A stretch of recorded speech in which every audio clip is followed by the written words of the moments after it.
Good morning student.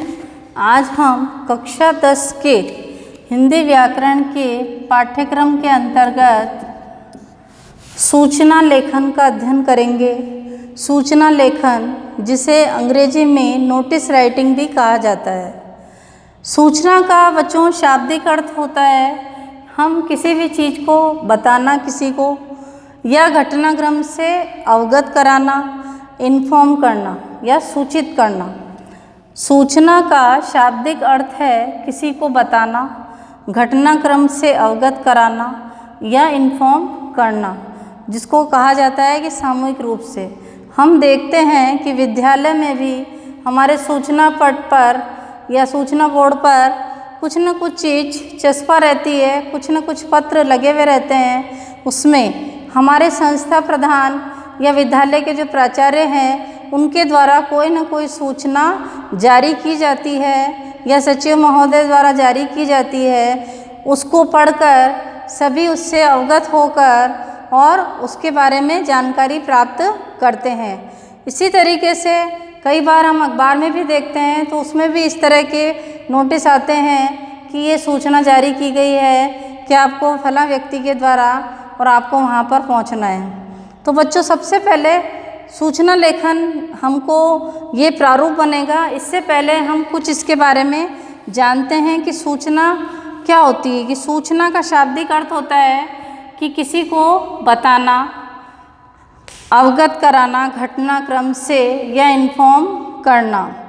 प्राचीन काल में जब राजा महाराजाओं का शासनकाल होता था तो उस समय ढोल नगाड़े पीटकर या कुछ न कुछ साधन के माध्यम से आम जनता द्वारा आम जनता को राजा की बात पहुंचाई जाती थी, उनको आम जनता को सूचित किया जाता था।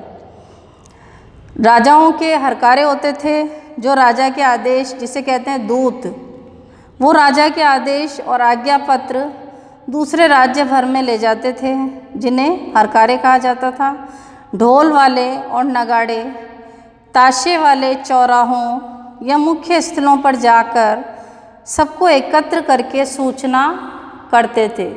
आपने कई बार देखा होगा, कई फिल्मों में भी देखा होगा कि सुनो सुनो सुनो, या गांव में तो आज भी ये प्रथा चली आ रही है कि जो सरपंच होता है या जो मुख्य अधिकारी होता है उनके द्वारा गांव वालों को सूचित किया जाता है कि सुनो सुनो सुनो, आज इस जगह यहाँ पर अपने गांव में ये होगा या ये सभा होगी, आप सभी को वहाँ पर एकत्र होना है, यहाँ पहुँचना है। तो यहाँ पर ये बताया गया है कि पहले हरकारे होते थे, ढोल नगाड़े ताशे बजाकर लोगों को सूचित किया जाता था कि भाई ये बात है।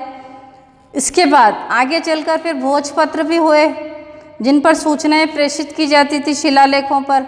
सम्राट अशोक के कुछ शिलालेख भी इसी श्रेणी के अंतर्गत आते हैं। अब वर्तमान युग में सूचनाओं का अपना ही स्थान है।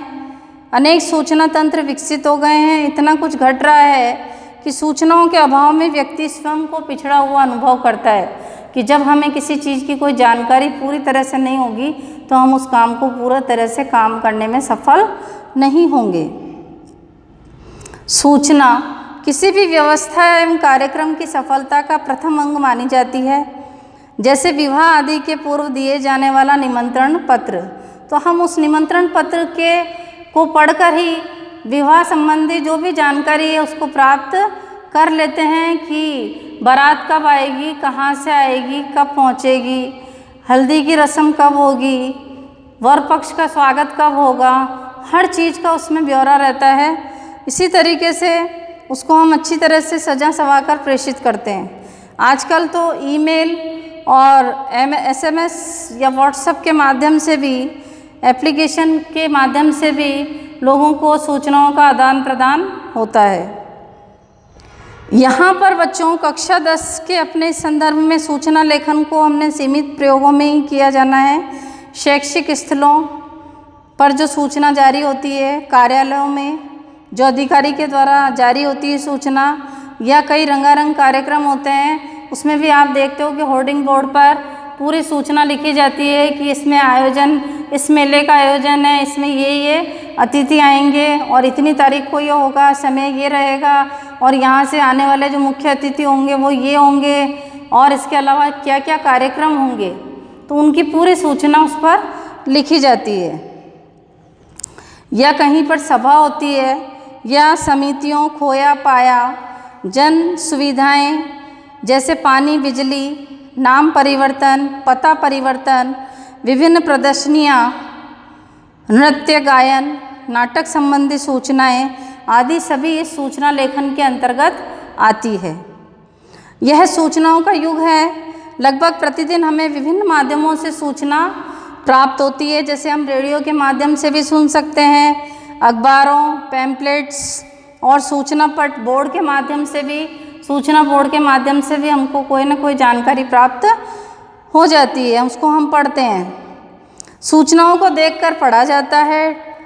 टीवी पर, दुकानों पर लगे बोर्डों पर चस्पा किया अथवा लिखित सूचनाएं भी होती है।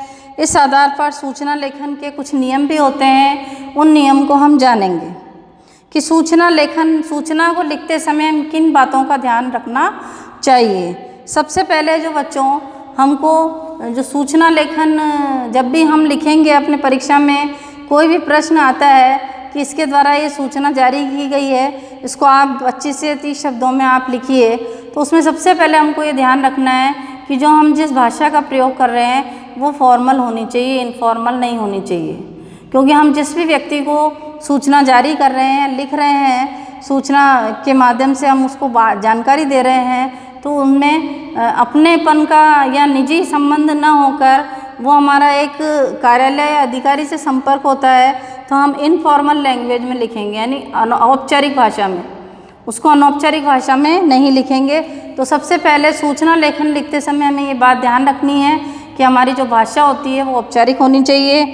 दूसरा, 30-40 से ज़्यादा शब्दों में इसका प्रयोग ही करना चाहिए सूचना लेखन में। अगर आप अधिक करते हैं तो वो एक तरह से पूरा पत्र बन जाएगा।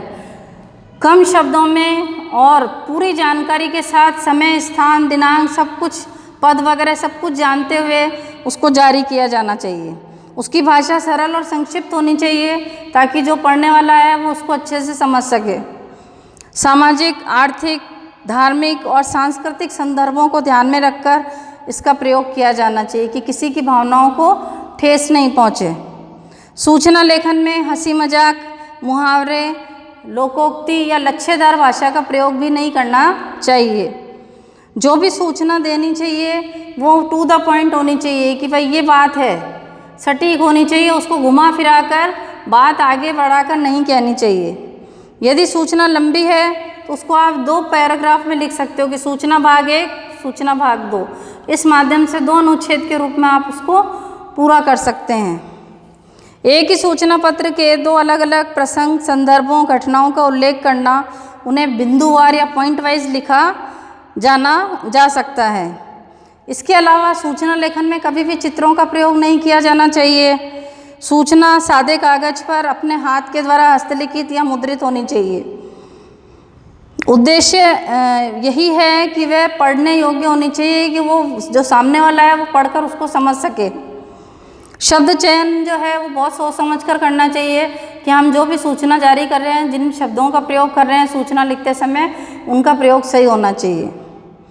इसके अलावा आवश्यक बिंदु हैं कि सूचना में पत्र की तरह विषय दिया जाता है वो लिखना है। सूचना में स्थान, दिनांक और समय का उल्लेख होना चाहिए कि जिसे अलग से या बीच में किया जा सकता है। सूचना का संदर्भ क्या है, घटना क्या है, मुख्य अतिथि, वक्ता आदि का अत्यंत संक्षेप में लिखा होना चाहिए, उल्लेख होना चाहिए। सूचना जब भी आप बनाएंगे तो उसको आप बॉक्स में ही बनाएंगे। इस तरीके से एक बॉक्स बनाकर ही आप इसको लिखेंगे। इसके अलावा तिथि, जो दिनांक है वो लिखेंगे ऊपर, फिर उसके बाद संस्था का नाम ऊपर आएगा, सूचना क्या जारी हो रही है सूचना वो लिखेंगे, फिर विषय लिखेंगे उसके बारे में वो लिख सकते हैं। फिर ऊपर संस्था का नाम या वो जो संस्था या क्लब का जो नाम है वो बड़े अक्षर में आप लिख सकते हैं। तो बच्चों देखिए, यहाँ पर हमने ये एक तरह से फॉर्मेट बनाया है जिसे हम प्रारूप कहते हैं, सूचना लेखन का प्रारूप, जिसे फॉर्मेट भी कहा जाता है इंग्लिश में। सबसे पहले देखो, एक बॉक्स बनाएंगे आप। सबसे पहले सूचना लेखन लिखते समय यहाँ पर आप संस्था क्लब का नाम लिखेंगे कि जो सूचना जारी हो रही है वो किसके माध्यम से हो रही है, किस संस्था के द्वारा हो रही है। यहाँ पर उसका पूरा लिखेंगे ब्यौरा, संस्था का नाम, फिर सूचना की सूचना लेखन किससे संबंधित है वो लिखेंगे। उसके बाद दिनांक, फिर विषय लिखेंगे कि उसमें आप क्या सूचना किस विषय से संबंधित लिख रहे हैं। उसके बाद आएगा ये बीच का मैटर। बीच के मैटर में आपको सबसे पहले मूल सूचना, फिर जानकारी या कोई निर्देश है या निमंत्रण है तो उसको लिखेंगे। उसके साथ साथ इन चीज़ों के साथ साथ जो बीच का मैटर है उसमें आप समय, स्थान, कारण और उद्देश्य की जानकारी लिखेंगे। उसके बाद लास्ट में इधर बाईं तरफ ही नाम आ जाएगा और पद आ जाएगा, आपका हस्ताक्षर आ जाएंगे कि किस पद पर हैं और आपका नाम और हस्ताक्षर आ जाएंगे। तो हम आज 2-3 सूचना लेखन लिखकर इसका अभ्यास करते हैं। तो देखिए, सबसे पहले हम एक प्रश्न लेते हैं।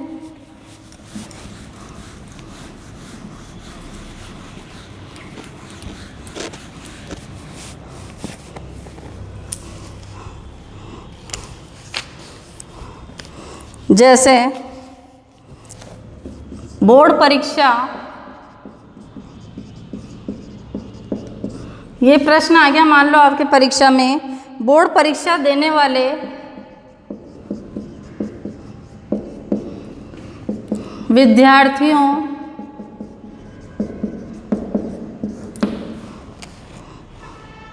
से पुस्तकें लौटाने संबंधी सूचना।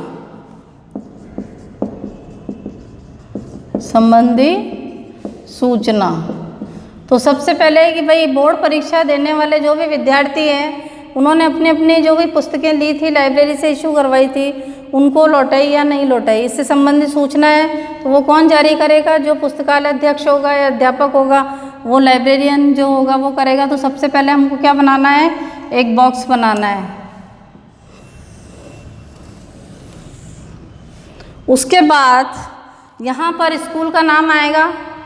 जैसे मान लो ये लिख देते हैं हम, महेश पब्लिक स्कूल भीलवाड़ा। ठीक। उसके बाद हमको सूचना किसके द्वारा जारी हो रही है वो लिखनी है। विषय पुस्तकालय संबंधी सूचना, पुस्तकालय संबंधी सूचना, क्योंकि हमको विषय ध्यान में रखना है। बोर्ड परीक्षा देने वाले जितने भी विद्यार्थी हैं वो अपनी पुस्तकें लौटाएं। तो यहाँ पर जो लाइब्रेरियन है, जो पुस्तकालय अध्यक्ष अध्यापक है, वो इनकी सूचना जारी कर रहे हैं। तो ये पुस्तकालय संबंधी सूचना, ये विषय आ गया, ये संस्था का नाम आ गया। यहाँ पर कब जारी हुई सूचना, वो दिनांक लिखनी है। मान लो ये लिख दो आप, दिनांक 7/9/2020। उसके बाद जो बीच का मैटर है तो उसमें हम जो सूचित कर रहे हैं, तो हम ये तो है नहीं कि वहाँ स्कूल में जो अध्यापक हैं उनको सूचित कर रहे हैं, हमको किसको सूचित करना है? विद्यार्थियों को। तो सबसे पहले हम संबोधित करते हुए लिखेंगे, सभी विद्यार्थियों को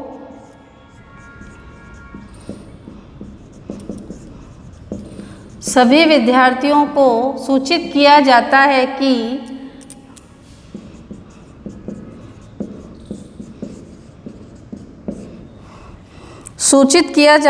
कि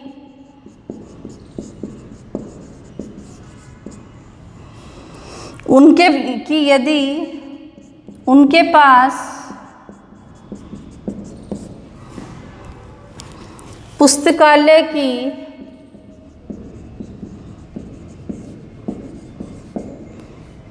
अब यहाँ पर सभी बोर्ड विद्यार्थी भी लिख सकते हैं या 10वीं कक्षा के छात्र वो भी लिख सकते हैं आप, या यहाँ पर कक्षा 10 भी लिख सकते हैं। तो सभी विद्यार्थियों को सूचित, तो उससे सब विद्यार्थियों को सूचना मिल जाएगी। कक्षा 10 भी लिख सकते हैं कि यदि उनके पास पुस्तकालय की कोई भी पुस्तक हो,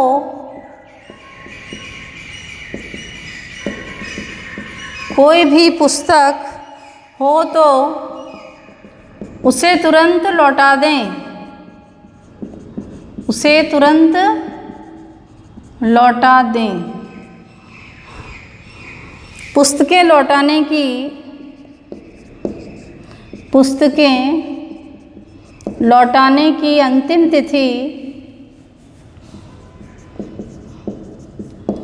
अंतिम तिथि अब ये कब जारी हुई थी? 7/9 को। तो आप इसको 2 दिन बढ़ा के लिख सकते हैं या 3 दिन बढ़ा के लिख सकते हैं कि भाई 10 तारीख तक ये पुस्तकें जमा होगी, उसके बाद नहीं होगी। अंतिम तिथि तो जारी कब हुई थी सूचना? 7 तारीख को। तो 10 तक लिख देते हैं हम। अंतिम तिथि 10/9/2020 है। पुस्तकें लौटाने की अंतिम तिथि 10 सितंबर 2020 है। फिर उसके द्वारा, किसके द्वारा ये लिखी गई है जारी? जो पुस्तकालय की जो अध्यापिका हैं उनके द्वारा। तो यहाँ पर द्वारा करके पुस्तकालय अध्यक्ष लिख सकते हैं, नाम लिख सकते हैं, जैसे मनीषा चौधरी,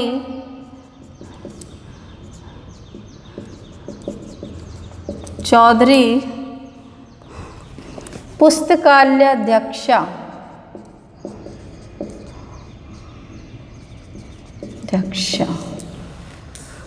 ठीक है। तो इस तरीके से आप ये सूचना लिख सकते हैं कि बोर्ड परीक्षा देने वाले विद्यार्थियों से पुस्तकें लौटाने संबंधी सूचना, तो उसको हमको कुछ कम से कम शब्दों का प्रयोग करते हुए, सटीक जानकारी देते हुए हमको ये सूचना लेखन का काम करना है कि किस स्कूल के द्वारा जारी हुई है सूचना। महेश पब्लिक स्कूल भीलवाड़ा पुस्तकालय संबंधी सूचना दे रहे हैं हम।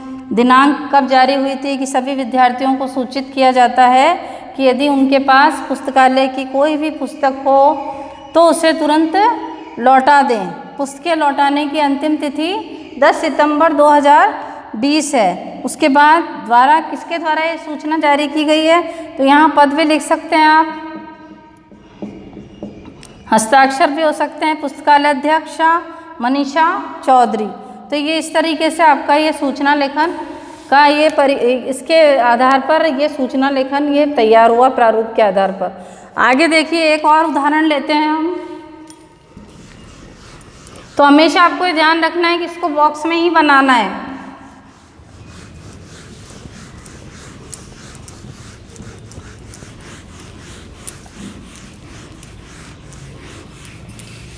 हिंदी व्याकरण की जो पुस्तक है आपकी, उसमें बहुत से उदाहरण दे रखे हैं सूचना लेखन के। उनको आप अच्छे से अभ्यास करेंगे, याद करेंगे और उनको कॉपी में भी लिखेंगे, मुख्य रूप से जो आपको कहा जाएगा। आगे देखिए,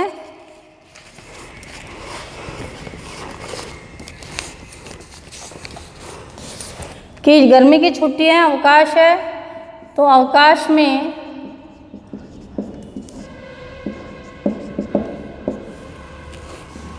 एक दिन, अवकाश में एक ट्रिप जैसलमेर जाना था, जैसलमेर जाना था, लेकिन उसे रद्द कर दिया गया। ट्रिप कहाँ जाना था? जैसलमेर, अवकाश में, छुट्टियों में, लेकिन उसे रद्द कर दिया गया। कई बार ऐसा होता है ना कि जो सूचना जारी भी हो जाती है लेकिन कुछ अपरिहार्य कारणों से उसे रद्द कर दिया जाता है, तो उसकी भी सूचना जारी की जाती है। तो जैसलमेर जाना था लेकिन उसे रद्द कर दिया गया, रद्द कर दिया गया है। अब किस कारण से रद्द कर दिया गया, उस कारण का उल्लेख करते हुए उसको सूचना लिखनी है। कारणों का उल्लेख करते हुए, कारणों का उल्लेख करते हुए सूचना लिखिए, सूचना लिखिए। तो सबसे पहले बच्चों आपको वही बॉक्स बनाना है, जैसा कि मैंने बताया कि जब भी आप सूचना लिखेंगे तो उसमें बॉक्स बनाएंगे। फिर आपको लिखना है कि किसके द्वारा ये सूचना जारी हुई है। तो स्कूल के द्वारा ही हुई है, तो आप इस विद्यालय का नाम लिख सकते हैं श्री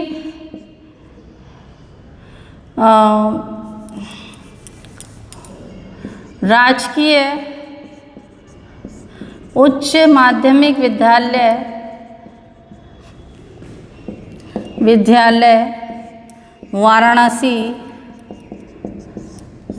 ठीक है, वाराणसी। उत्तर प्रदेश भी लिख सकते हैं राज्य का नाम, नहीं तो ऐसे ही लिखिए। अब सूचना का विषय लिखना है कि क्या सूचना है। सूचना कि जो ट्रिप था वो जाना था जैसलमेर, वो रद्द हो गया, तो इसकी सूचना में आप इस तरीके से भी लिख सकते हो, ट्रिप रद्द संबंधी सूचना या ट्रिप रद्द। अब ये सूचना कब जारी हुई, दिनांक लिखनी है आपको, जैसे 5 सितंबर 2020 को ये सूचना जारी हुई। मई में अवकाश के दौरान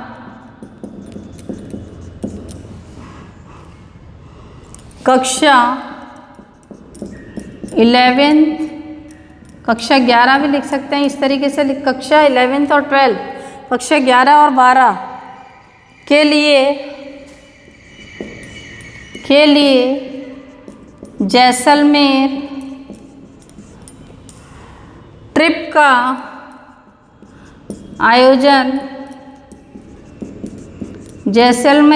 का आयोजन किया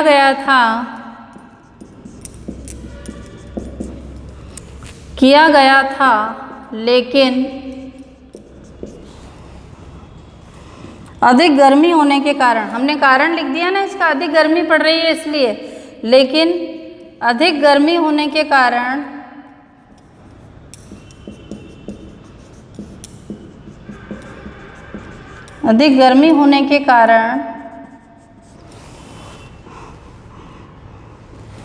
उसे रद्द कर दिया गया है।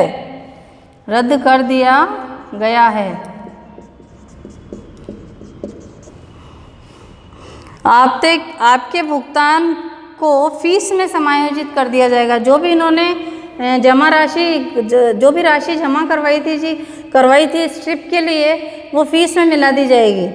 तो आपके द्वारा भुगतान की जमा राशि को फीस में समायोजित कर लिया जाएगा। तो आप लिख सकते हैं आपके भुगतान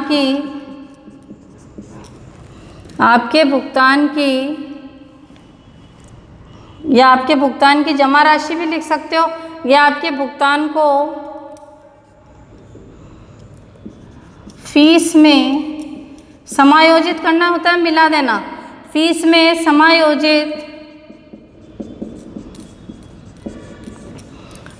समायोजित कर लिया जाएगा।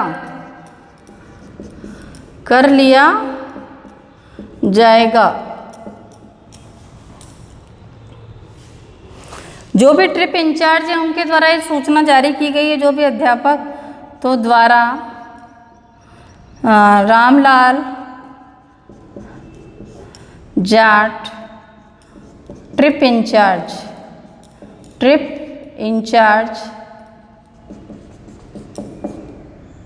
साइन भी हो सकते हैं, हस्ताक्षर भी कर सकते हैं कि किन के द्वारा सूचना जारी हुई है, और ये पद हो गया, ट्रिप इंचार्ज हैं वो, और दिनांक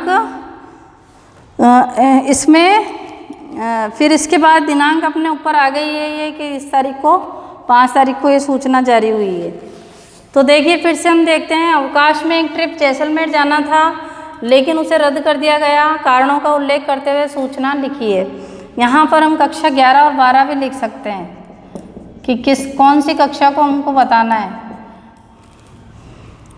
पहले राजकीय उच्च माध्यमिक विद्यालय, अगर मान लो विद्यालय का नाम दे रखा है तो आपको वही लिखना है, और नहीं दे रखा है या कोई संस्था का नाम दे रखा है कि इस संस्था के द्वारा ये शिविर का आयोजन है या यहाँ पर है इस अस्पताल में, तो वो आपको वो चीज़ लिखनी है। अगर नहीं दे रखा है तो आप उसको कोई भी विद्यालय का या कोई भी संस्था का नाम लिख सकते हैं। राजकीय उच्च माध्यमिक विद्यालय वाराणसी सूचना ट्रिप रद्द। दिनांक कब जारी हुई थी सूचना, ये लिखनी है। मई में अवकाश के दौरान कक्षा 11 और 12 यानी कक्षा 11 और 12 के लिए जैसलमेर ट्रिप का आयोजन किया गया था, लेकिन अधिक गर्मी होने के कारण उसे रद्द कर दिया गया है। आपके भुगतान को फीस में समायोजित कर लिया जाएगा। द्वारा रामलाल जाट हस्ताक्षर हो जाएंगे और ट्रिप इंचार्ज ये पद के रूप में जाना जाएगा। इसी तरीके से बच्चों देख लो कि जैसे कुछ सूचना मैं इसमें आपको पढ़कर ही बता देती हूँ कि जैसे नवंबर के महीने में किसी एक दिन 4 घंटे के लिए बिजली की कटौती हुई है और बिजली आपूर्ति बाधित हो गई है मान लो, तो दिन समय कारण का उल्लेख करते हुए आप इसको सूचना में तैयार करेंगे। तो सबसे पहले बॉक्स बनाएंगे, जो भी विद्युत विभाग है जहाँ का भी अगर नाम दे रखा है तो ठीक है, नहीं दे रखा है तो आप कोई भी बिजली विभाग या विद्युत अभियंता को भी जो भी लिखन के संबोधित करते हुए विद्युत विभाग या बिजली विभाग और आप उसका नाम लिख सकते हैं, जैसे भीलवाड़ा है ना। और उसके बाद फिर राजस्थान आ जाएगा। सूचना क्या है कि बिजली आपूर्ति बाधित हो गई, इसलिए आपको बताना है। तो ये किसके द्वारा सूचना हो रही है? बिजली विभाग द्वारा।